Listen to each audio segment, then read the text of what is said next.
This is the Tier 10 Chinese Collector Heavy, the BZ-72-1. It's a vehicle that was just available in the auctions, and depending on how much gold you spent, it might be sitting in your garage. I was able to pick it up for about 30,000 gold on the NA server. I think the median price is around 28,000.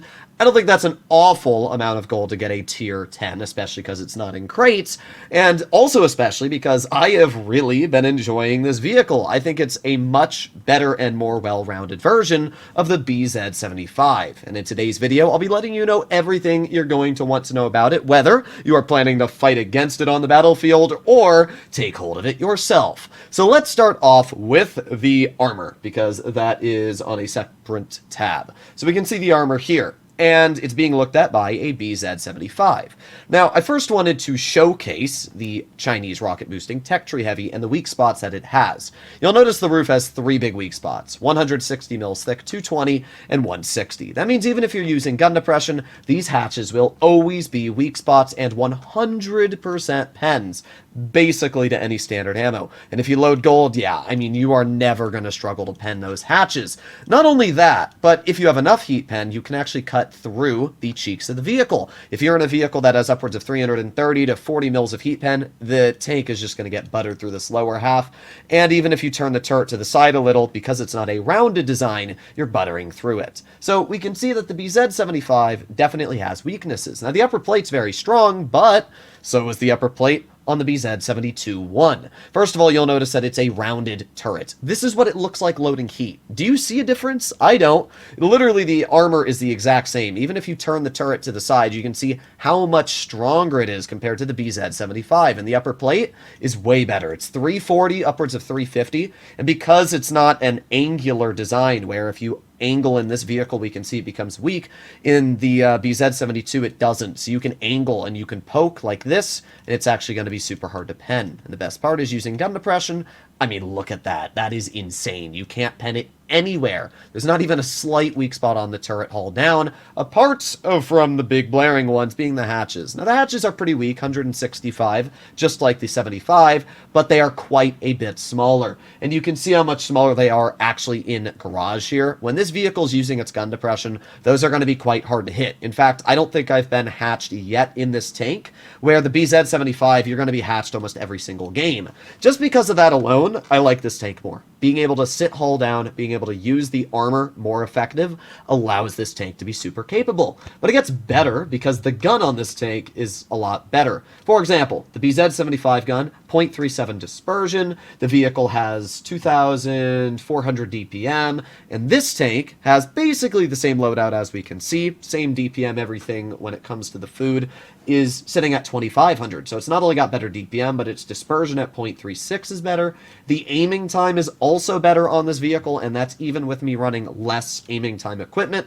So overall, the gun on the BZ-72-1, while it does feature less alpha damage, is much better on its accuracy, on its DPM, on basically everything. And I actually like the less alpha, because you still hit hard. 560 is a pretty big chonker, but you have the upside of not having to wait as long, and a better DPM. It's just a more enjoyable platform. It's a more enjoyable gun. I really have been properly enjoying the tank while playing it. Now, today I've only played 5 games in the tank, and it's currently 4 in the morning, so my brain's pretty cooked. But even with my brain being dead, I was able to average 3,600 damage in the tank. So this is no slouch, and yeah, pretty good. So we're going to take a look at the best replay I have in the vehicle, and you're going to see just what its capabilities are. Let's get into it. Here we arrive on Outpost. It's an okay map. I don't love Outpost because of the fact if the enemy mediums are able to make their way into the middle castle style area, it's very hard to win. They can shoot you on heavy side, they can shoot the mediums, and it's almost impossible to dig them out of that position without getting lit up in the process. So not necessarily my favorite map, but in terms of driving a heavy, I don't mind it because of the fact that you can do some pretty nasty things if you work it properly on heavy side.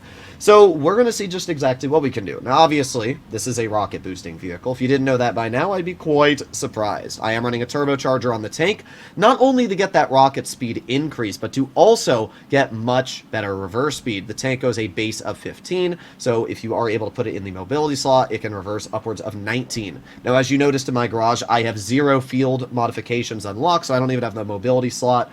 Obviously, getting the field mods would make this tank a lot better. But as of right now, that is not on my possibility because I'm not going to convert free XP for gold. So I'm just going to play the tank a lot, get the field mods, and maybe I'll make an additional review. But yeah. Alright, so we got the Kron. He's making a misplay. He's driving up, and that is allowing me to overmatch his side armor for 597. Alright, not too bad. You can see how accurate this gun feels. It is way, way better than the BZ-75 gun. Maybe I got lucky, but I don't know, for all 5 games, this gun actually felt really nice, which is surprising. I don't have a vehicle on my account yet that has a 560 style alpha, and yeah, you can see like the gun aims in fairly fast, easy shot on the ST2, and a 598 roll. 2 shots we fired have both done 590, which is pretty dang devastating, I'm not gonna lie. So we're gonna reload again, but oh boy, that's a 60 TP. Now, I don't like fighting that, and we don't have gold, so normally we'd be able to pet him in that little observation device when he overpokes, but obviously without gold it's a 50-50, and I'm just gonna save my shot for the enemy ST2. Right there, 546 damage shot, little low roll, but I'll take it because our previous 2 shots were indeed high rolls. Okay, well, we're doing alright at this point. Reloading again. You can see while the DPM isn't anything amazing, it's more than enough to get the job done. And we are slowly but surely ripping apart that ST2, who did finally get cleared. Alright, well, we're up to 2200. We can see that we have a full health super conk and 3 enemy heavies rushing him. Now, essentially, it's a 2 versus 3 at this point, but the good news is I'm above these heavies, and that means they're going to have a very hard time dealing with the super conk while I'm farming them in the rear.